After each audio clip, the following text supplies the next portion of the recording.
नमस्कार दोस्तों, स्वागत है आपका साइंस जर्नी में। दोस्तों, अभी रामचरितमानस पे बहुत ज़्यादा विवाद गहराया हुआ है उसके अर्थों को लेकर। 1953 में गीता प्रेस गोरखपुर के एक अनुवादक थे हनुमान प्रसाद पोद्दार। उन्होंने तुलसी के रामायण यानी रामचरितमानस का अनुवाद करते हुए ढोल गंवार शूद्र पशु नारी सकल ताड़ना के अधिकारी में ताड़ना का मतलब दंड लिखा हुआ था। आप खुद यहाँ पे अपने स्क्रीन पर देख सकते हैं। पर पिछले कुछ सालों में इसका अर्थ बदल कर शिक्षा कर दिया गया है। जरा सोचिए, प्रकाशन वही है, अनुवादक भी वही है और किताब भी वही है, फिर भी जो 1953 में उसका अर्थ दंड होता था वो आज की डेट में शिक्षा कर दिया गया है। क्यों ऐसा किया जा रहा है?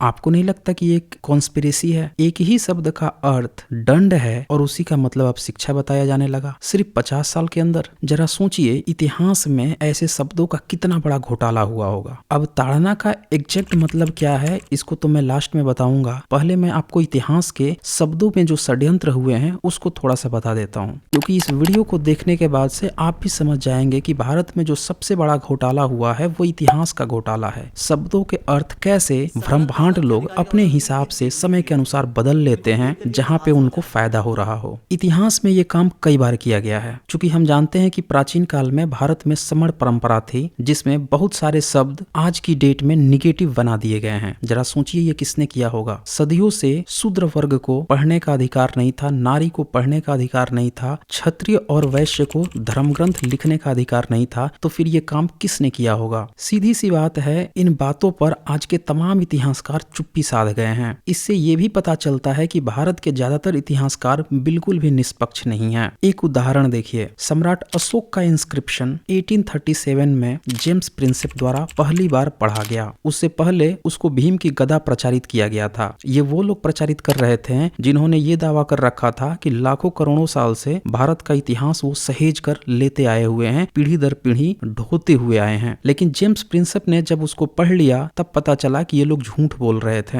छुपा रहे थे, षड्यंत्र कर रहे थे। उस स्तंभ लेख के पढ़ने के बाद बहुत सारे और भी सम्राट अशोक के अभिलेख पढ़े गए। तब पता चला कि संस्कृत भारत की पुरानी भाषा नहीं थी बल्कि पाली पाकित ही भारत की पुरानी भाषा थी। इन्हीं अभिलेखों पे सम्राट अशोक ने बार बार एक शब्द का प्रयोग किया था, देवान पिय, जिसका मतलब उस समय जेम्स प्रिंसेप ने समझा था बिलव्ड ऑफ गॉड, यानी देवों का प्रिय। अब भारत में ये भी प्रचारित कर रखा था भ्रमभाटों ने कि संस्कृत देववाणी है। उन्हें पता ही नहीं था कि भविष्य में जो रिसर्चर हैं वो ये भी पता लगा लेंगे देव शब्द भिक्षुओं के लिए इस्तेमाल होता था। और सम्राट अशोक किसी ईश्वर गॉड को नहीं मानते थे बल्कि वो भिक्षुओं को मानते थे, यानी कि वो भिक्षुओं के प्रिय थे। पर भ्रमभाट षड्यंत्र फैलाने में यहीं पर नहीं रुके। उन्होंने 14वीं सदी की एक किताब है कल्हड़ पंडित की राजत रंगणी, उस किताब में उन्होंने सम्राट अशोक के दादा का नाम शकुनी बता दिया और सम्राट अशोक को शिव का भक्त बता दिया। जरा सोचें, पहले तो देवानप्रिय में देव का अर्थ बदला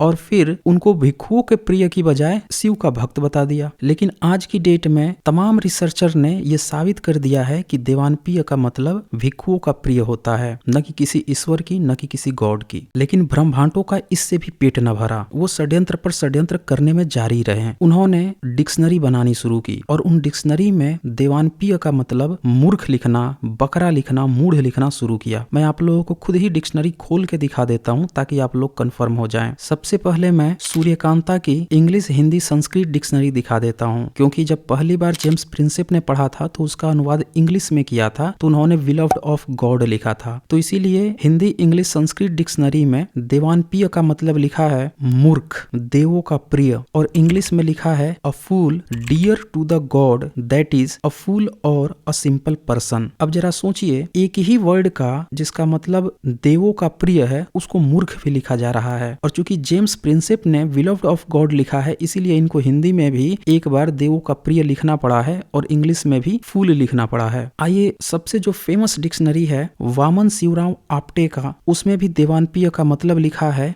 बकरा, मूढ़, यानी पशु की भांति जड़। और यहाँ पे कहीं भी ये नहीं लिखा हुआ है कि देवों का प्रिय या फिर कोई अच्छा व्यक्ति। इससे साफ साफ पता चलता है दोस्तों कि ये डिक्शनरी काफी बाद में लिखी गई है। अब कितनी बाद में लिखी गई है ये भी आपको सामने आ जाएगा। आगे मैं आपको कुछ और पॉइंट बताने जा रहा हूँ, ये सारी चीज आपको क्लियर होती चली जाएगी। अब चूंकि आपने यहाँ पे देख लिया कि सम्राट अशोक ने देवानप्रिय शब्द इस्तेमाल किया है तो यानी कि उनके समय में संस्कृत नहीं रही होगी, अन्यथा कोई राजा अपने को मूर्ख क्यों लिखवाएगा। यानी संस्कृत संस्कृत उसके बाद की ही है। तो यहाँ पे आप देख सकते हैं कि जो ब्रह्मांड लोग थे, इन लोगों ने लगातार षड्यंत्र किया। आगे इनके कुछ और षड्यंत्र देखें। इन्होंने तो पहले ये प्रचार फैलाया कि संस्कृत बहुत पुरानी भाषा है, क्योंकि अंग्रेजों के समय तक इन्होंने शूद्रों को पूरी तरह से अशिक्षित कर दिया था, तो इनके लिए यह प्रचार फैलाना बहुत ही आसान था। इन्होंने गुप्त वंश के जो राजा थे उनको भी हिंदू सम्राट बताना शुरू किया। वो अलग बात है कि अंग्रेजों ने गुप्त सम्राट के इंस्क्रिप्शन पढ़े, इन्हें तो उनके इंस्क्रिप्शन भी पढ़ने नहीं आते थे। ब्रह्मांड यहीं तक नहीं रुके, इन्होंने 7वीं सेंचुरी के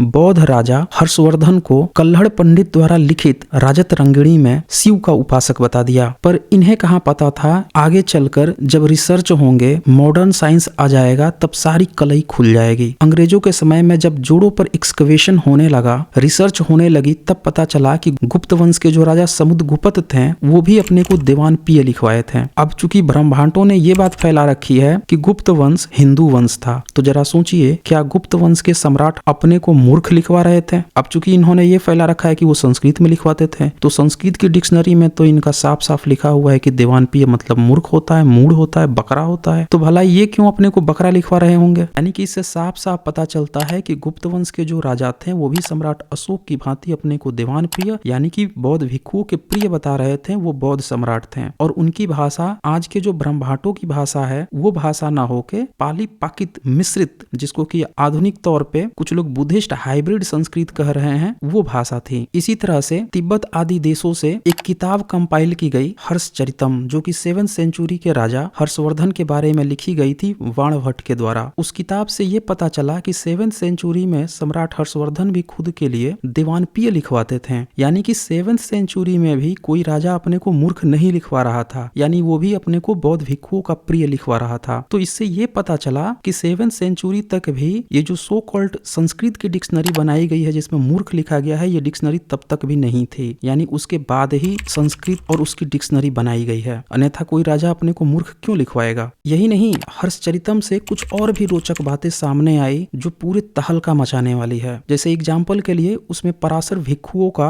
जिक्र आया जो महाविहार बनाकर रहते थे और बहुत सारे लोगों को पढ़ाते थे और वो बौद्ध भिक्षु थे। लेकिन आज की डेट में पराशर का ब्राह्मणीकरण करके उनको गोत्र बना दिया गया है, उनको ऋषि बनाकर उनके नाम पर पराशर स्मृति तक लिख डाली गई है। पर हकीकत ये है कि पराशर एक बौद्ध भिक्षु थे जो वाणभट्ट की हर्षचरित से पूरी तरह से साबित होती है। यही नहीं, पाणिनि के अष्टाध्यायी में भी पराशर भिक्षुओं की चर्चा आई थी, पर ब्रह्मांडों ने इसका अनुवाद ही बदलकर उसे वेदांती कर दिया था ताकि लोगों को सच्चाई न पता चल जाए। 7वीं सेंचुरी में इत्सिंग ने बताया कि पाणिनि ने 1000 सूक्त लिखे थे, जबकि आज की डेट में पाणिनि के 4000 सूक्त बताए जा रहे हैं। यानी 7वीं सेंचुरी के बाद ही जैसे पराशर का ब्राह्मणीकरण किया गया, उसी तरह से पाणिनि का भी ब्राह्मणीकरण करके उसे ब्राह्मण बताया जाने लगा और 1000 से 4000 सूक्त कर दिए गए। तो दोस्तों, इस तरह से आप समझ सकते हैं कि भारत का इतिहास इसीलिए बर्बाद हुआ है कि कुछ लोगों ने शब्दों के अर्थ अपने सुविधानुसार बार बार बदले हैं। जहां उनको फायदा दिखा वहां पॉजिटिव को निगेटिव बना दिया, और जब आज की डेट में जब उनको फायदा दिख रहा है तो निगेटिव को पॉजिटिव बनाने पर तुले हुए हैं। जबकि सच्चाई ये होनी चाहिए कि अगर गलतियां हुई हैं तो उसकी माफी मांगनी चाहिए और खुले तौर पर यह स्वीकार करना चाहिए कि हाँ भाई, हम लोग गलत थे, हम लोगों ने गलत ढंग से ये चीजें लिखी हैं। आपको याद होगा कि गैलीलियो को किस तरह से तड़ीपार कर दिया गया था, उन पर अत्याचार किए गए थे और फिर 20वीं सदी में सभी पोप्स ने मिलकर माफी मांगी और स्वीकार किया कि उन लोगों ने गलती की थी। पर क्या भारत में जिन लोगों ने इस तरह के षड्यंत्र किए हैं वो कब माफी मांगने वाले हैं? हम सबको इसका इंतजार रहेगा। आपको क्या लगता है, क्या वो लगातार षड्यंत्र करते रहेंगे या माफी मांगकर इस चीज को स्वीकार करेंगे कि हाँ उन्होंने गलती की है? कमेंट में आप अपना फीडबैक देना ना भूले। साथ ही अगर किसी को डिबेट करना है, इन मुद्दों पर चर्चा करनी है, तो रेशनल वर्ल्ड लाइफ में आप संडे, ट्यूसडे, थर्सडे को 7 PM to 11 PM के बीच जरूर आए। और जाते जाते मैं आप लोगों को ताड़ना का मतलब भी बता देता हूँ। चूंकि तुलसी ने रामचरितमानस अवधी भाषा में लिखी है, इसीलिए अवधी में तुलसी शब्द सागर का शब्दकोश बनाया है, जिसके संकलन करता है स्वर्गीय पंडित हरगोविंद तिवारी और उसे संपादन किया है श्री भोलानाथ तिवारी ने। जिसमें ताड़त का मतलब लिखा है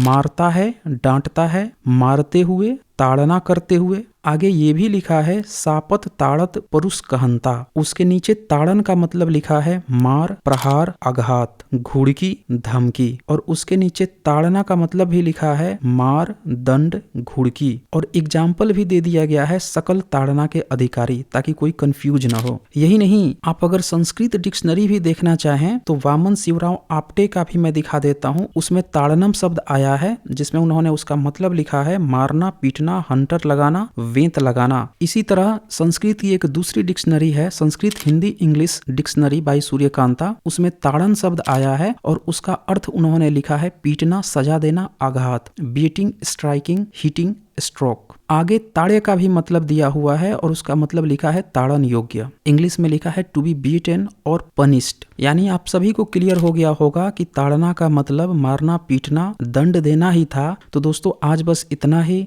धन्यवाद।